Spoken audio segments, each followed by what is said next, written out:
não sei como começar esse vídeo. Eu tô aqui num lugar que é muito simples, mas também é muito especial pra mim. Simples porque é só um pasto que fica perto da minha casa. Mas é especial, eu acho que justamente por isso, porque é simples e é um lugar gostoso de ficar. Assim, apesar de que hoje tem muito estrume, aí a vista não fica tão bonita, mas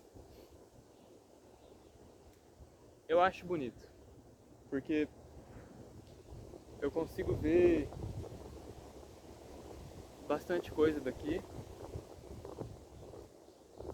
No final do vídeo eu mostro. Ah, é muito arejado, né? Bastante vento aqui, eu gosto. Apesar de não ser um local natural, digamos assim, ele me remete à natureza, sabe? Eu tô aqui no meio das vacas, tem uma ali, ó, deitada ali do lado. Tem um monte de quero-quero aqui. E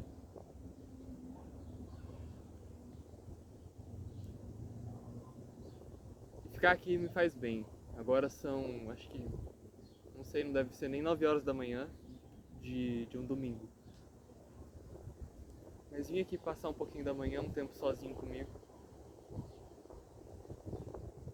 Com, entre aspas, a natureza, porque me faz bem. Eu diria que ficar sozinho e ficar na natureza são necessidades básicas minhas.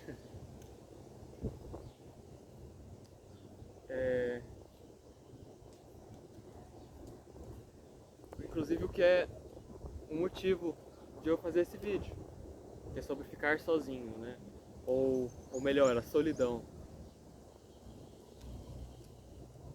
É, eu geralmente faço vídeos que eu falo sobre as coisas, mas são vídeos privados. Eu deixo oculto, né, no YouTube. Eu deixo, como é que chama? Não listado. Então, eu gravo vídeos falando de algumas coisas, geralmente de sentimentos meus, e posto em não listado como uma forma de diário, né, digamos assim. Faz muito tempo que eu não faço isso, mas esse ano eu fiz bastante porque eu tava com alguns sentimentos que eu não conseguia lidar e eu fiz isso. E me ajudou bastante. Então eu não queria, não sei, não me sentia, não queria conversar com ninguém, mas também guardar não dá, então eu conversei comigo mesmo. Eu e a câmera, né? E ajudou bastante a lidar.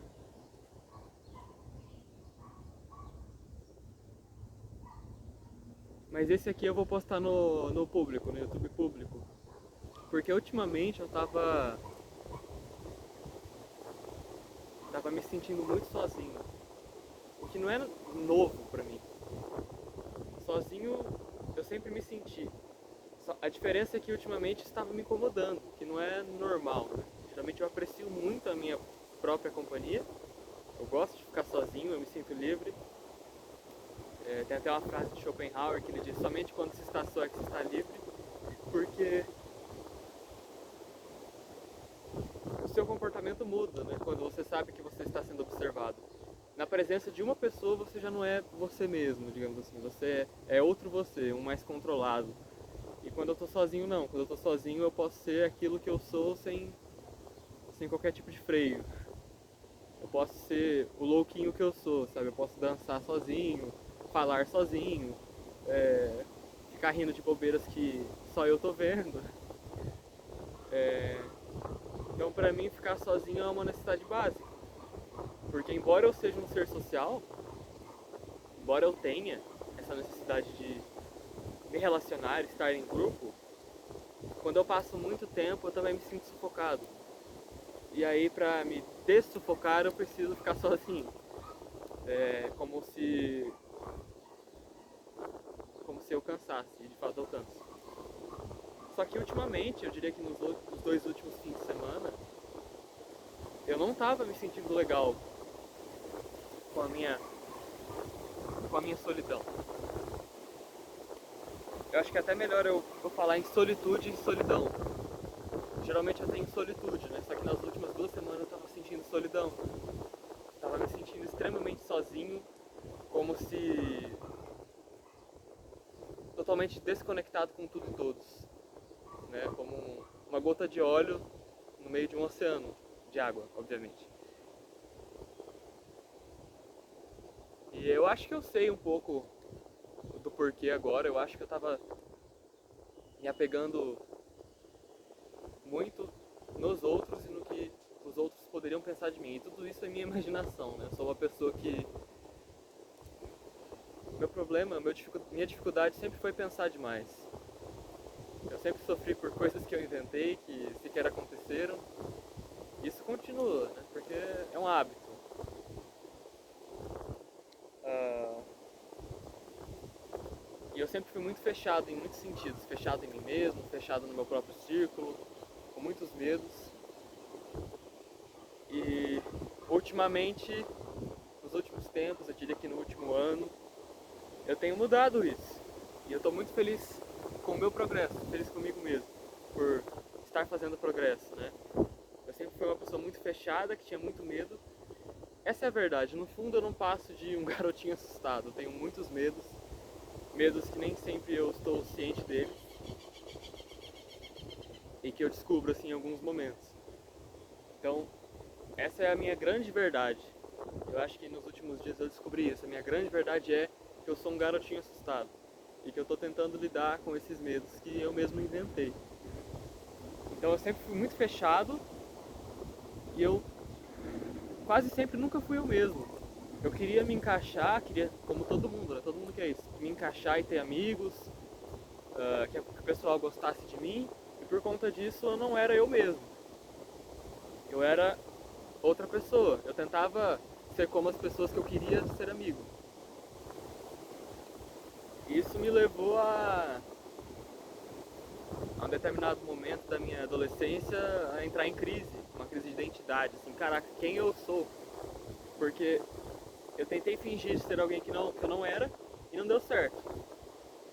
Ninguém gostou de mim e nem eu gostei de mim. E agora, quem eu sou? Eu sempre tive muito medo de ser quem eu sou. Eu não sabia exatamente quem eu era, mas eu sabia que eu não estava sendo eu, e eu tinha medo de descobrir quem eu era, ser quem eu era e as pessoas não gostarem. E uma grande lição que eu aprendi e continuo a aprender é sobre a vulnerabilidade. Sobre eu aceitar a minha vulnerabilidade. Sobre eu ser eu mesmo e permitir que as pessoas gostem ou desgostem. Isso que é difícil, mas que também é muito bonito, é muito belo, é muito libertador. É... Sempre tive muito medo de ser eu mesmo, porque quando eu fosse eu mesmo, eu estaria vulnerável. Era o meu ser único ali para as pessoas julgarem, né? Então eu tinha muito medo disso. Mas ultimamente eu tô caminhando, né? Não terminei, mas eu tô caminhando cada vez mais em direção ao que eu quero ser, e não ao que eu era, ao que eu fui.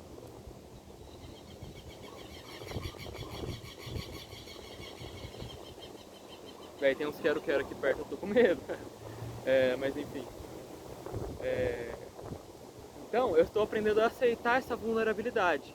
De ser eu mesmo, permitir que as pessoas me vejam como eu sou, permitir que elas julguem, que elas falem mal, que elas mal interpretem, mas o que também inclui permitir que poucas pessoas gostem e apreciem aquilo que eu sou.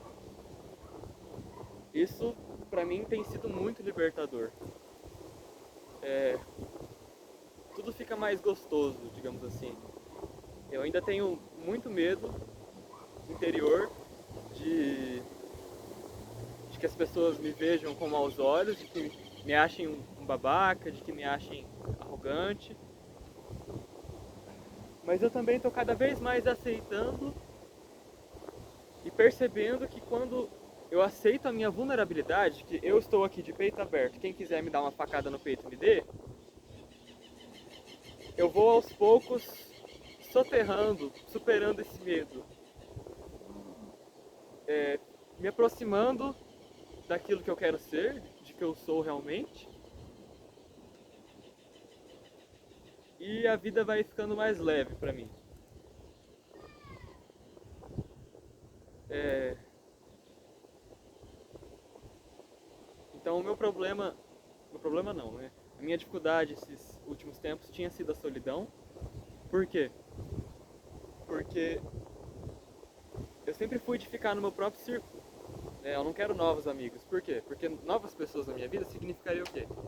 Novas pessoas que são incertas, né? Eu não sei se elas vão achar mal de mim ou não. Mas nos últimos tempos eu tenho sido tudo aquilo que eu não consegui ser na escola, né? Então eu era muito tímido, muito fechado. E agora na faculdade eu tô sendo mais participativo, eu tô conversando mais, tô me arriscando mais. E isso é ótimo, né? Maravilhoso. Só que com isso também veio uma dificuldade que é eu percebi que eu estava muito é, eu estava muito desejoso da aprovação dos outros, estava muito preocupado, sabe? Ai, eu falei isso no grupo, o que será que as pessoas vão pensar? Será que elas interpretaram certo o que eu quis dizer? E eu estava tão desejoso, tão apegado a essa ideia, desse contato totalmente novo para mim, que é eu e os outros, não só eu, que eu estava sofrendo por imaginação, sabe? Aí eu escrevi essa mensagem no grupo, tentei fazer uma brincadeira, ninguém respondeu. Ixi, e agora? Será que o pessoal tá pensando mal de mim? E eu ficava remoendo isso. Então foi isso que eu percebi sobre mim.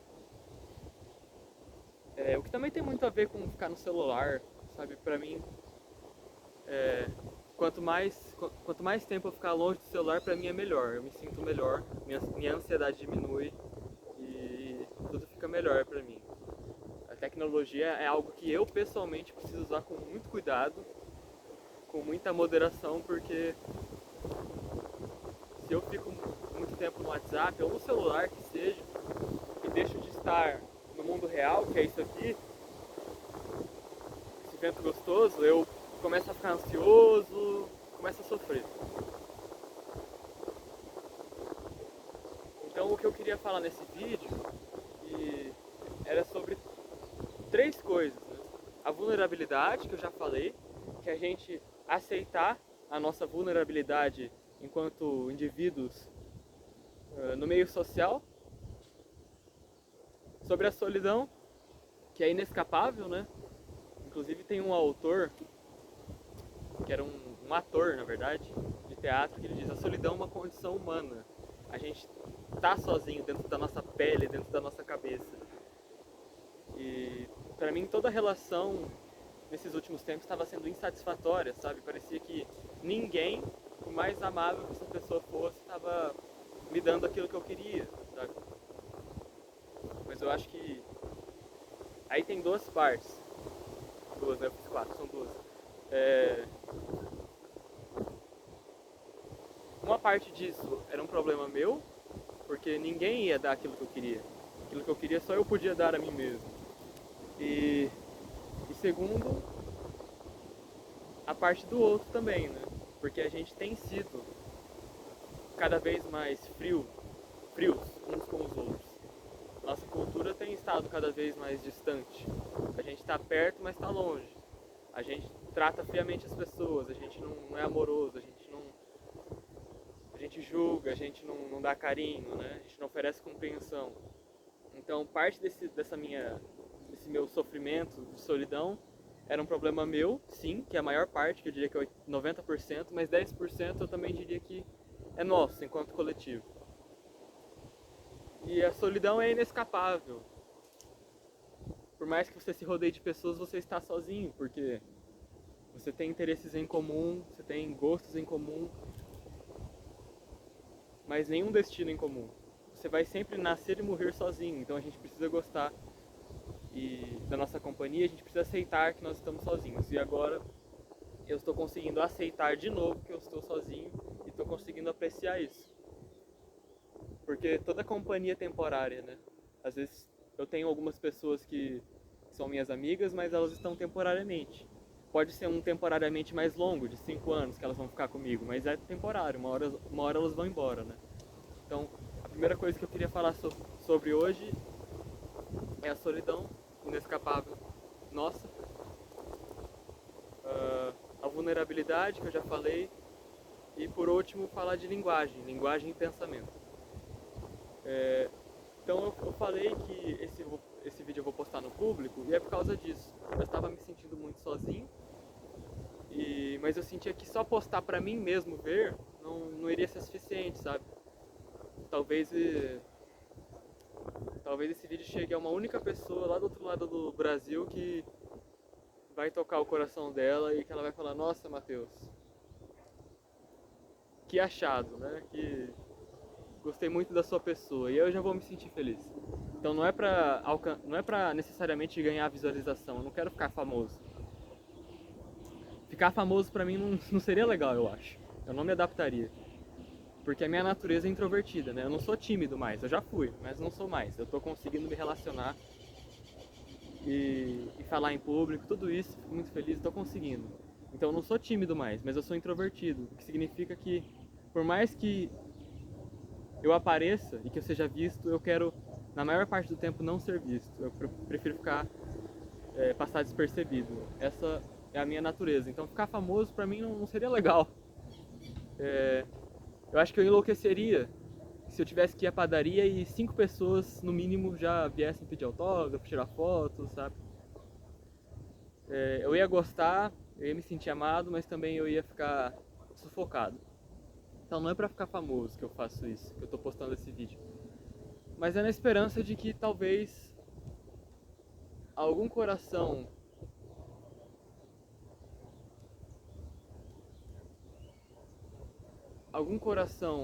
amável e amoroso se sinta tocado, né? Tipo, caraca, eu não estou sozinho.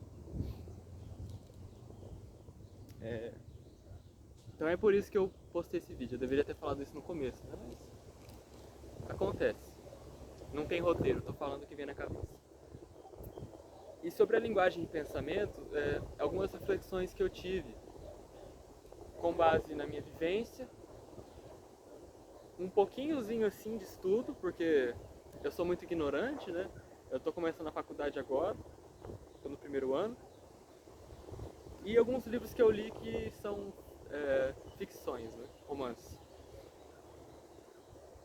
Então, quando eu falo em linguagem e pensamento, eu queria principalmente falar de gênero neutro. Não de gênero neutro, né? Eu falei errado, mas de linguagem neutra. Que eu vejo que encontra muita resistência na internet, com as pessoas em geral. E eu queria saber por quê. Eu consigo pensar em algumas razões, né? Talvez uma razão seja a mudança. As pessoas não gostam de mudança. Elas estão muito apegadas aos pensamentos delas, aos hábitos. Né? Se a pessoa vê a mudança como uma forma de perder a identidade, né? A pessoa se identifica com os pensamentos dela. Ah, eu sou Rafael, eu sou, sei lá, vou chutar aqui, sou liberal, sou não sei, eu tenho esse posicionamento político, e ela está identificada com essas condições, com esses pensamentos dela, de modo que ela não consegue pensar sequer em mudança, porque mudar seria para ela perder a identidade, né? E não é assim, nós não somos os nossos pensamentos, porque os nossos pensamentos mudam, os nossos hábitos mudam, e só não muda aquele que não quer, não é que não quer, mas que não acredita em mudança, né? Então eu acho que o motivo é esse. Seria uma certa mudança da língua portuguesa, a linguagem neutra. Outro motivo é o esforço, né? Porque a gente não está acostumado a pensar antes de falar. E uma mudança dessa, radical, na língua portuguesa, exigiria que a gente pensasse antes de falar, exigiria esforço, né? Na nossa linguagem cotidiana, a gente fala sem esforço, sem pensar. E quando isso aparece, essa linguagem neutra aparece, a gente precisa pensar antes de falar: nossa, mas eu estou falando certo? É assim mesmo? Né? E muita gente resiste por causa disso também, eu acredito. Então existem outros fatores, é claro, né? Nunca nada é tão simples que pode ser resumido a um único fator ou a dois fatores, sempre é uma correlação, né? Mas o que eu vejo hoje é principalmente isso. E também, claro, preconceito, né? Também. Ah, mas eu acho que é muito importante. Eu não sei nada de linguagem neutra, sei bem pouco, só o pouquinho que eu tive contato com alguns veteranos na faculdade.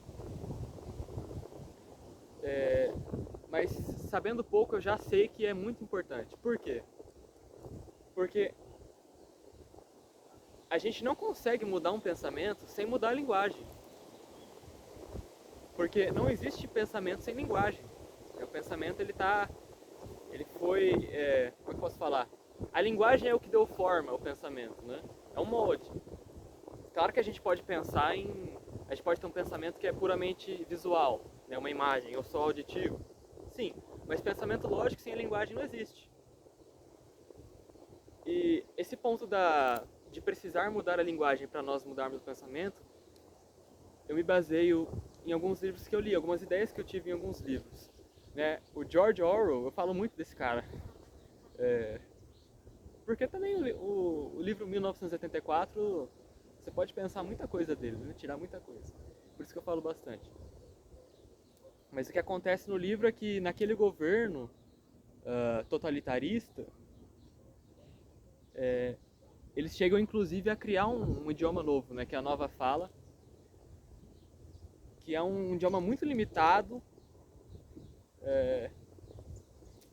com poucos recursos, e o propósito é esse.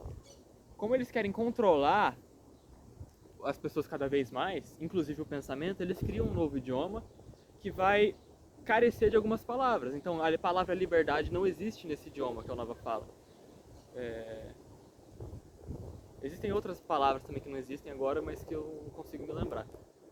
Por que isso? Porque as novas gerações, conforme forem nascendo e o tempo for passando, quando chegar a um ponto onde ninguém mais fala o inglês, todo mundo fala a nova fala, as pessoas não vão conseguir pensar em liberdade, porque essa palavra nem existe. Né? Essa é a intenção, que evidencia essa questão de linguagem e pensamento e como elas estão juntas. E sempre que um cientista, um pensador, quer construir uma nova teoria, separado de tudo que já aconteceu antes, que ele acha que está errado, e ele quer se desvencilhar completamente, ele muda a linguagem. Então a gente começou a estudar na faculdade análise do comportamento, Skinner faz isso. Ele quer estudar, verificar o comportamento de uma forma que esteja totalmente separada do senso comum. Então o que ele faz? Ele muda a linguagem. Se antes a gente falava em sentimentos como objetos, como substantivos, tipo tristeza, angústia, ele vai mudar, ele vai passar a usar verbos, né? Sentir angústia, sentir tristeza, que tem um impacto muito importante na teoria dele, que eu não vou explicar aqui porque vai demorar, claro, mas que só assim a gente vai conseguir abandonar o pensamento do senso comum, então mudando a linguagem. O filósofo Heidegger faz isso também. Quando ele constrói a fenomenologia dele, ele muda a linguagem, ele cria novas palavras para que a gente consiga pensar diferente. Porque as palavras elas estão carregadas de significado prévio, né, cultural, simbólico. E é difícil de se desvencilhar delas. Então, ele quer olhar o ser humano a partir de outra maneira e ele cria uma palavra em alemão que é Dasein, que em português foi traduzido como ser aí. Então ele não vai mais falar do ser humano enquanto homem, enquanto ser humano em si, mas ele vai falar da existência humana, o modo de ser do ser humano como ser aí, né, Dasein. Então é outra mudança de, de linguagem que é para que um pensamento novo possa ser formado sem qualquer mácula, sem qualquer mancha do senso comum ou de algum significado que já existia antes, porque são palavras totalmente novas. E a linguagem neutra ela quer fazer isso. Existem pessoas que a nossa linguagem atual não representam, elas não se sentem incluídas, não se sentem representadas na língua portuguesa. E com a linguagem neutra isso é possível. Isso é muito importante também para a nossa visão, né? Como é que eu posso explicar? Vou falar de mim. Eu sou uma pessoa que estou cada vez mais ciente das discussões assim sobre machismo, sobre sobre patriarcalismo. Mas mesmo assim, mesmo eu estando de acordo e ciente de tudo isso, né, eu ainda estou impregnado de noções que eu não concordo e que muitas vezes eu não estou totalmente ciente. Um exemplo mais concreto. Eu estou a par um pouco, né, nem tanto, estou a par um pouco do racismo no Brasil. E eu não me considero uma pessoa racista, mas eu sou. Porque por mais que eu saiba de todo o contexto histórico e que eu concorde e que eu também lute pelos direitos dos negros, eu nasci numa sociedade que tem pensamentos racistas, então inevitavelmente eu também vou ter, mesmo que eu ache que não, né? Às vezes tem aquele momento que você, caraca, como eu fui racista, isso acontece. Teve um dia que eu estava na cidade do meu avô, no ponto de ônibus, e veio se aproximando de mim um garoto de bicicleta, boné, ele não estava de óculos, mas estava de corrente. Então o que aconteceu comigo naquele momento? Ele veio se aproximando assim de mim de bicicleta, veio devagarzinho, e o meu primeiro pensamento foi, vou ser assaltado. E o que aconteceu foi que ele parou na casa vizinha ali de onde eu estava e bateu palma, ele foi no amigo dele, sabe? E aí eu fiquei pensando, por que eu fiquei com esse medo? Eu fui muito racista, muito. Porque evidentemente o menino não era branco, né? Então mesmo eu não me considerando racista, eu tive aquele pensamento racista. E ele se manifesta todo dia. Né? Tem até escritores, acho que tem a Ludmilla Djamila, não lembro o nome dela, que ela fala que todo mundo é racista numa sociedade racista. E eu concordo atualmente, né? Então eu tenho que ficar fazendo esse policiamento interno meu, ficar me vigiando para não ser. E permitir que as pessoas critiquem, né? Porque sem que elas apontem pra mim e falar isso foi racista, sem isso eu não vou conseguir enxergar em mim mesmo, porque tá tudo muito enraizado. Mas voltando à linguagem neutra, a gente não vai conseguir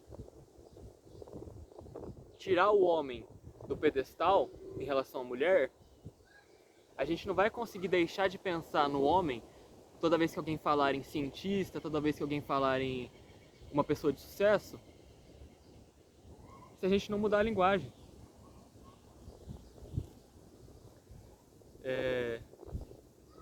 Deixa eu pensar em um exemplo.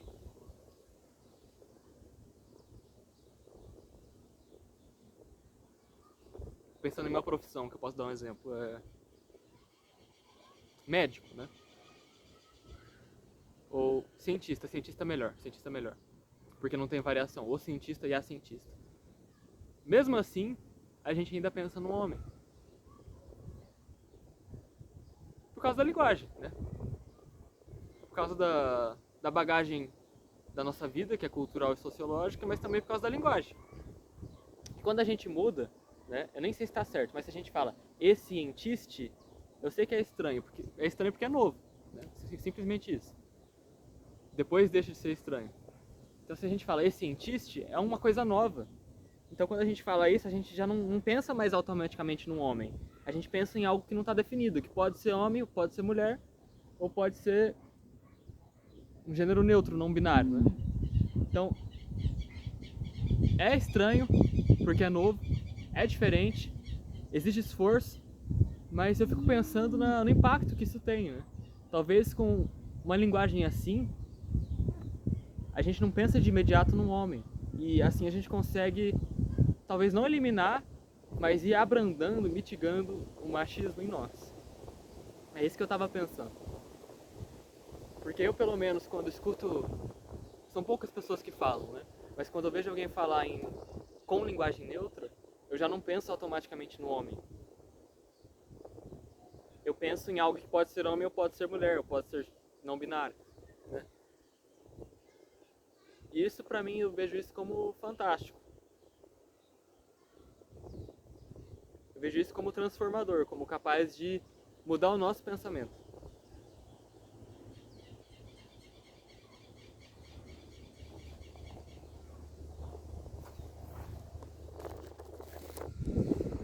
Caraca, 30 minutos. Nossa. Mostrando o lugar que eu tô.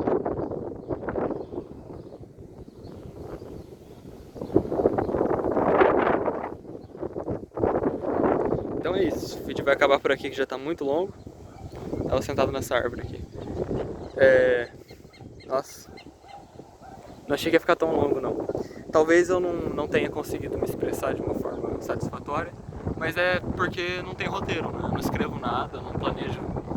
Eu só tenho em mente o que eu vou dizer, né? O tema. Mas o que eu vou dizer exatamente eu nunca sei. Eu deixo pra sair no momento. É natural, né? Inclusive é por isso que eu me embananei todo, que não teve nem fim nem começo, foi uma emboleira, mas é assim mesmo. É natural. E agora eu vou embora daqui. Quer dizer, acho que eu vou ficar um pouco ainda.